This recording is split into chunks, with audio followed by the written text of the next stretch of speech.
Bienvenue sur Teach. Nous sommes dans une semaine spéciale d'une relation particulière avec les Saintes Écritures. Après avoir répondu à la question « Pourquoi je ne comprends pas la Bible ?», aujourd'hui, on voudrait se dire « Quelle est la meilleure façon de comprendre la Bible ?» Regardez ces gestes. De cette manière, j'ai ouvert la Bible et je l'ai placée juste devant ma bouche. Et c'est de cette manière qu'un jeune homme, un jour, était en train de faire... C'était comme une comédie dans une église. Et ils en parlaient, ils voulaient par ça illustrer un passage biblique. Je m'en souviens très bien parce qu'il a dit, on lui a posé la question, pourquoi tu as tout le temps la Bible devant ta bouche? Il a dit, il est écrit que cette parole de la loi ne s'éloigne pas de ta bouche. C'est pourquoi il a collé tout le temps sur sa bouche. C'était pour rire, mais souvent c'est la façon dont nous lisons, la façon dont nous approchons les Écritures qui détermine pourquoi nous ne la comprenons pas. Beaucoup de gens abandonnent la parole de Dieu aujourd'hui parce qu'ils ne la lisent pas de la bonne manière.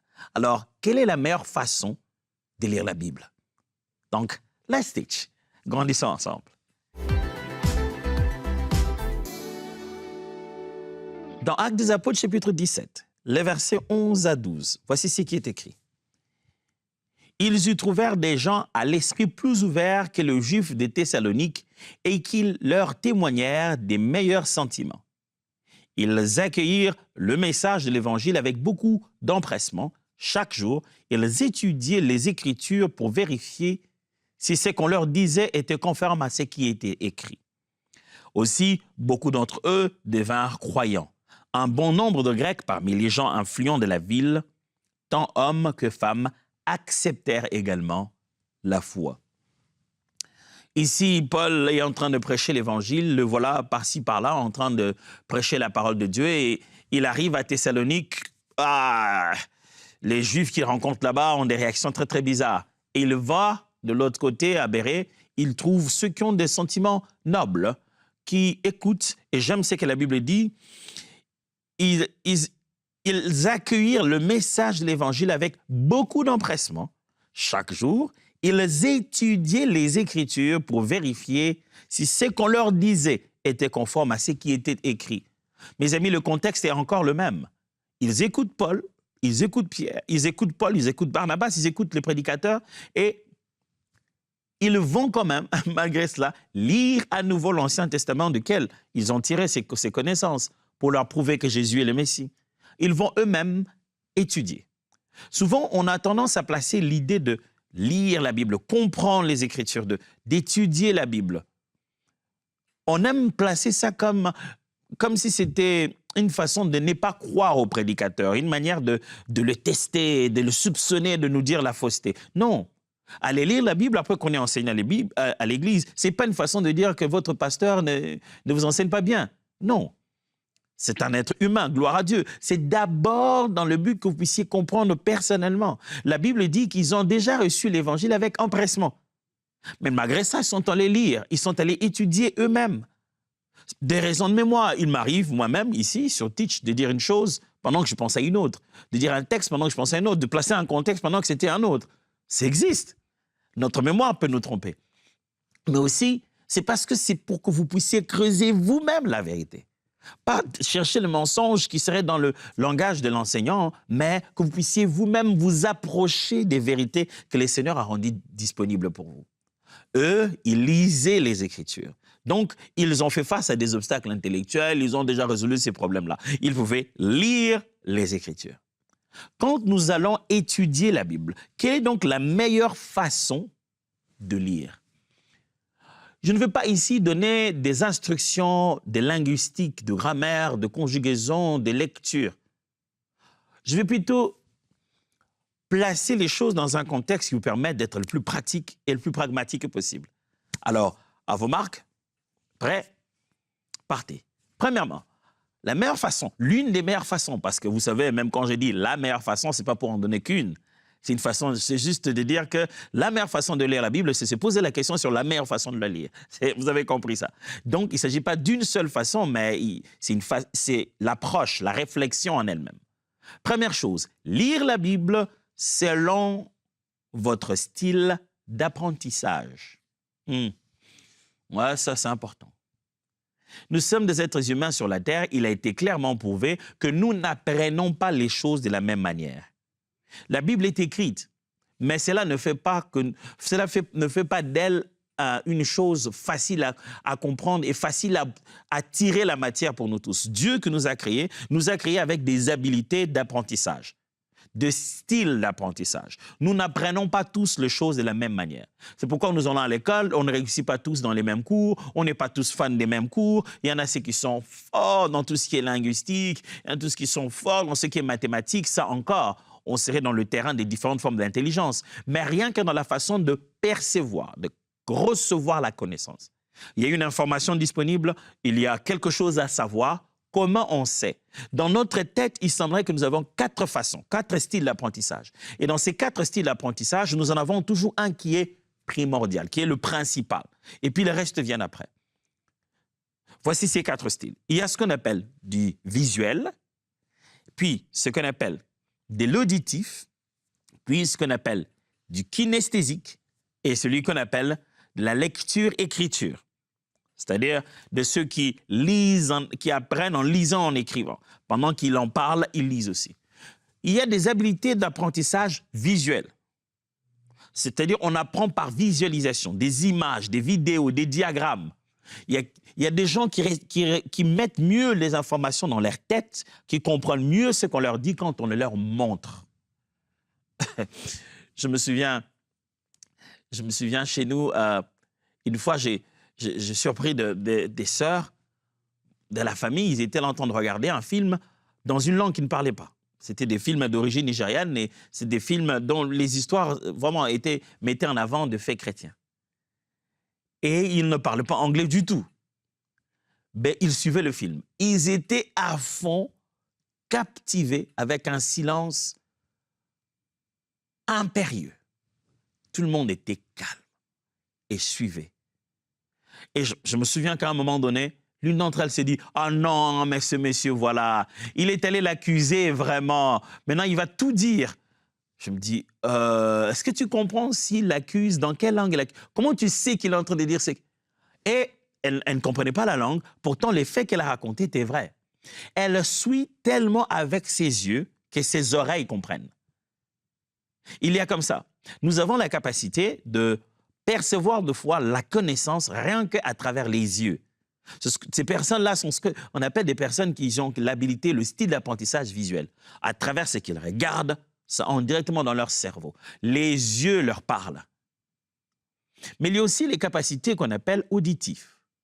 Les capacités auditives, c'est apprendre par l'écoute. Discussion, conférence, ce genre de personnes, ce qu'ils entendent leur suffit pour visualiser.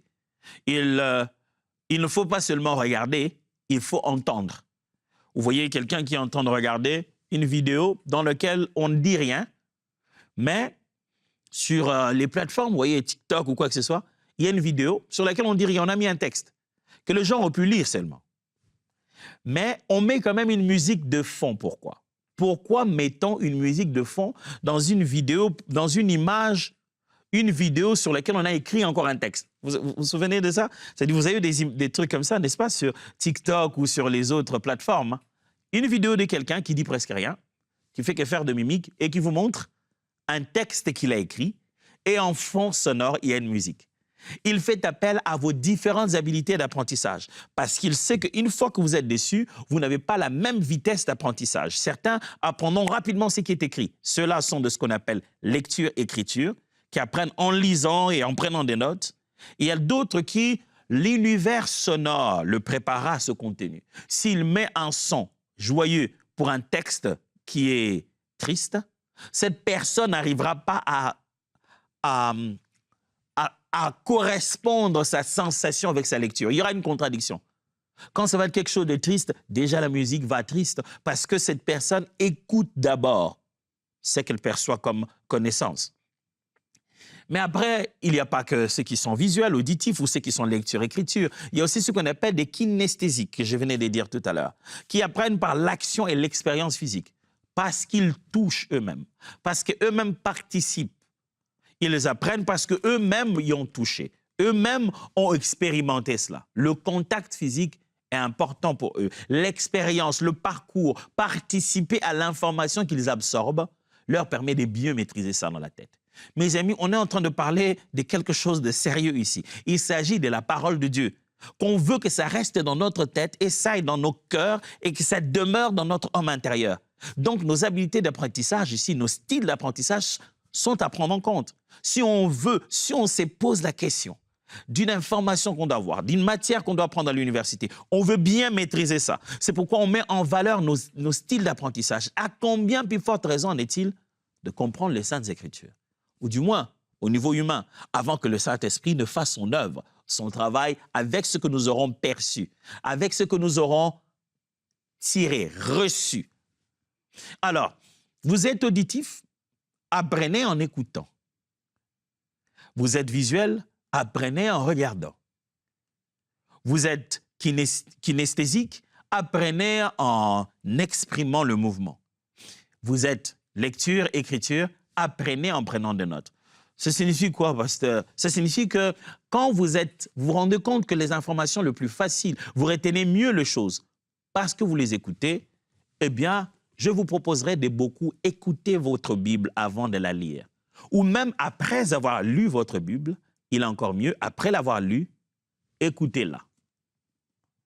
Si vous êtes alors visuel, je vous suggérerais, après avoir lu votre Bible, regardez-en une vidéo. Pas des vidéos à la manière inventée à la hollywoodienne où on essaie de changer de script, de gonfler les choses.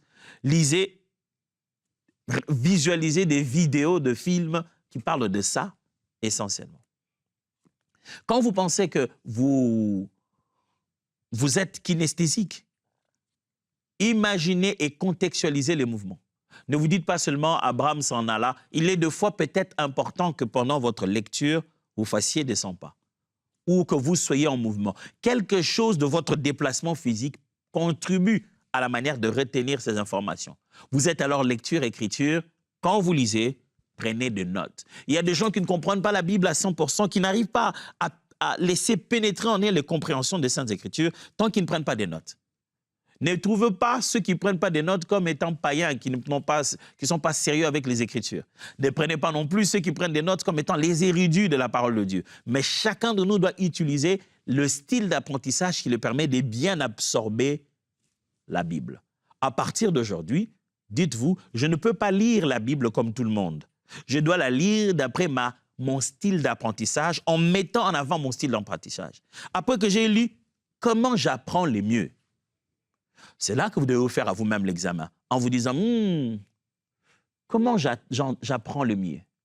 Je ne vais pas aussi vous faire passer un test de style d'apprentissage, mais je connais des amis qui, eux, quand il y a un match de foot, tout le monde est excité, ils veulent suivre le match de foot et ils vont suivre à la radio. Et tu le vois suivre à la radio et ils sont à fond.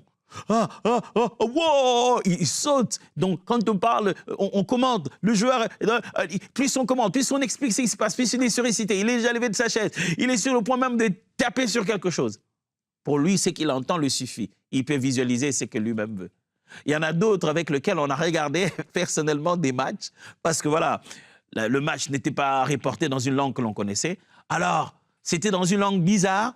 Mais on a regardé les matchs de bout en bout et on a compris. On a compris quand tel joueur n'était pas content, quand on a fait un mauvais commentaire, on a compris, sans avoir à écouter. Il y en a d'autres, vous allez tout dire du foot. Pour le comprendre, s'il veut vraiment bien entrer dans ce match, il doit s'habiller en vareuse, il doit lui-même s'identifier à eux, il doit être en mouvement. Il chante, il bouge. Pendant que vous suivez, il est déjà debout. À peine, on n'a rien fait, mais il est déjà debout. Parce que le mouvement, il devait bouger dans le sens de sa connaissance. C'est vrai que les lectures, écritures, pour pouvoir suivre les matchs, je ne sais pas comment ils font, mais vous verrez qu'ils seront très attentifs en vous disant « Non, mais on a écrit d'ici 15 minutes, le match va finir. » Il est sensible à ce qui est écrit. Si vous faites ça, alors, si vous intégrez votre habilité d'apprentissage dans votre façon de comprendre la Bible, votre vie des disciples va complètement changer. Souvent, j'entends les gens me poser cette question, Farah Toms, qu'est-ce qui t'a rendu aussi passionné des Saintes Écritures? Qu'est-ce qui t'a permis d'aimer se plonger dans la parole de Dieu? Eh bien, c'est quand j'ai associé ces deux choses. Je me suis rendu compte que, OK, je comprends mieux de cette manière. Je dois, chaque fois que je veux connaître les choses de Dieu, je dois mettre ça dans ma tête de toutes les 4 manières. Je vous montrerai, je vous ai déjà montré ici, pourquoi pas la prochaine fois, je vous montrerai mes notes, comment j'écris mes études bibliques. Je réimprime ma Bible, je hachire à gauche et à droite, je fais ce qu'il y a à faire. Mais après ça, j'écoute ces textes bibliques. Et puis, je vais suivre une vidéo pour ça. Je mets tout de mon côté. Et quand je fais mes études et mes temps de réflexion, je suis debout, en train de marcher à gauche, à droite. Je mets toutes sortes d'habilités d'apprentissage à ma disposition pour que l'information et les vérités aillent s'asseoir au fond de nous. OK, ça, c'était que le premier point. Hein? Deuxième point, quelle est la meilleure façon de lire la Bible? Deuxième point, selon votre emploi du temps. Ah, ça, vous n'avez pas vu venir, hein? Selon votre emploi du temps. Pasteur, comment je peux bien lire la Bible? Eh bien, l'une des réponses est, est-ce que vous avez le temps? À quel moment avez-vous le temps? Ce n'est pas nécessairement commencer par Jean ou Genèse ou Apocalypse. C'est à quel moment vous le faites. Je suis 1:8 dit que ce livre de la loi ne s'éloigne pas de toi, n'est-ce pas, de ta bouche. Médite-le jour et nuit pour agir avec fidélité conformément à tout ce qui est écrit. Car c'est alors que tu auras du succès dans tes entreprises, c'est alors que tu réussiras. Ici, la Bible dit, médite ce livre jour et nuit. C'est vrai que l'expression ici pour jour et nuit veut dire à tout moment, veut dire à chaque instant. Mais dans toutes les versions, quand vous le voyez être traduit, les deux mots sont là, jour et nuit. Jour et nuit. Une façon de dire matin et soir. Ça veut dire à tout moment propice. À tout bon moment, lisez la Bible. Mettez un moment de côté pour lire la Bible. Mais faites de votre vie une vie où lire la Bible est toujours une bonne chose à faire. Nous avons des capacités d'apprentissage qui sont liées à notre temps. Il semblerait que l'être humain n'apprend pas de la même manière au même moment. Si tout à l'heure je parlais de comment on apprend, on n'apprend pas, on n'est pas capable de tout retenir à tout le moment de la journée. Non, non, non. À un moment bien particulier, on n'a plus les mêmes degrés des capacités. On n'en a plus. Dans des journées, il y a des frustrations, des niveaux d'énergie qui changent, la concentration, la productivité change. Il y a même un terme qu'on aime utiliser, on appelle ça les rythmes circadiens. Les rythmes circadiens. C'est-à-dire, c'est une sorte d'horloge interne qui permet de réguler nos énergies. Mais c'est aussi une affaire de préférence personnelle. À quel moment de la journée? À l'intérieur de l'être humain, quand on est tôt le matin, genre peut-être 4-5 heures, les degrés d'énergie sont différents. Jusqu'à arriver à 19h, 21h, degrés d'énergie complètement différents, notre rythme circadien complètement changé. Mais il y a aussi des préférences. Il y a des êtres humains, à force de grandir dans leur vie, ils commencent à être plus diurnes, plus nocturnes, il y a ceux qui aiment être plus intermédiaires, c'est en plein milieu de la journée qu'ils apprennent les mieux. Il y a des gens qui vous diront, moi, je travaille mieux la nuit. Quand j'ai fini, je travaille mieux la nuit. Il est plus nocturne, il est plus efficace à ce moment-là. De façon sommaire, sachez que ça se résume souvent à ces trois choses. Les liens spécifiques entre apprentissage et moment de la journée, il y a ce qu'on appelle l'apprentissage actif, qui se passe le matin. Il y a ce qu'on appelle la créativité, qui se passe après-midi ou le soir. Et il y a ce qu'on appelle la consolidation de la mémoire, qui se passe la nuit. Très important à apprendre. Le matin, il semblerait que nous faisons de l'apprentissage actif. C'est le meilleur moment idéal nécessitant de la mémorisation active ou une réflexion critique. Quand tu veux mieux mémoriser, retenir les choses ou réfléchir sur beaucoup de points en même temps, il semblerait que de façon générale, d'après notre rythme circadien, et c'est vrai qu'il y a des préférences personnelles, mais de façon générique, le matin est le meilleur moment. Le matin, c'est pas pour rien, c'est le créateur de l'humanité et de l'être humain qui lui a dit de lire la Bible jour, la nuit, matin et soir, jour et nuit. Le matin, c'est le meilleur moment où on a une mémorisation active, on retient mieux. Et midi et soir, le début de la soirée, là, les activités artistiques ou créatives sont souvent mieux réalisées dans l'après-midi ou la soirée. C'est quand on a fait sa première pause, quand on revient là, qu'on ne fournit plus trop d'efforts intellectuels à réfléchir, qu'on pense à la créativité. On pose de petits mouvements, on pense à jouer de la musique, la créativité devient plus active. C'est là que tu peux dessiner ton étude biblique, faire de petits graphiques pour ça, parce que maintenant, c'est plus de la créativité. Et puis la consolidation de la mémoire, c'est-à-dire le moment où la mémoire retient tout. Elle fait une sorte de reprise de tout ce qui s'est passé pour dire que voilà, ça, je ne l'oublierai jamais. Ça se passe la nuit. La nuit est donc cruciale car le sommeil joue un rôle essentiel dans le transfert des connaissances acquises vers la mémoire à long terme. Il ne s'agit pas seulement de lire la Bible, il s'agit de comment on va dormir la journée.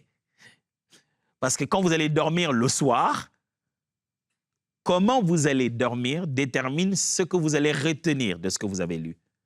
C'est pour cette raison, le repos est très important.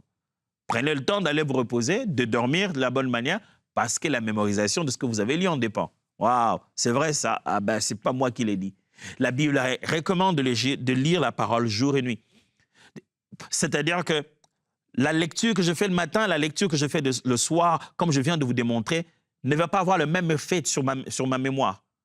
Si je m'en vais lire le soir, c'est pour une consolidation de ce que j'ai déjà lu le matin, là où j'ai fait la mémorisation. Et la journée, je peux faire beaucoup d'éléments de créativité pour résumer, trouver des points de connexion entre ça. C'est pour cette raison que la Bible parle de murmurer, soliloquer, méditer la parole. C'est-à-dire, hormis le fait de l'avoir lu, on doit y penser pendant la journée. On doit laisser la mémoire créative commencer à fonctionner, trouver les liens entre les éléments. Le Saint-Esprit travaillant au fond de nos cœurs. Nous devenons un avec les Saintes Écritures. N'oubliez pas, nous sommes en train de poser la question, quelle est la meilleure façon de lire les Saintes Écritures? Il ne s'agit pas ici de la grammaire ou de comment poser votre livre ou votre Bible sur votre table. Il s'agit des approches ici. Je commençais par dire, lire la Bible, si on veut bien la lire, il faut le faire d'après les styles d'apprentissage et j'en ai relevé 4. J'ai dit aussi que si on veut bien lire la Bible, on doit le faire d'après notre emploi du temps.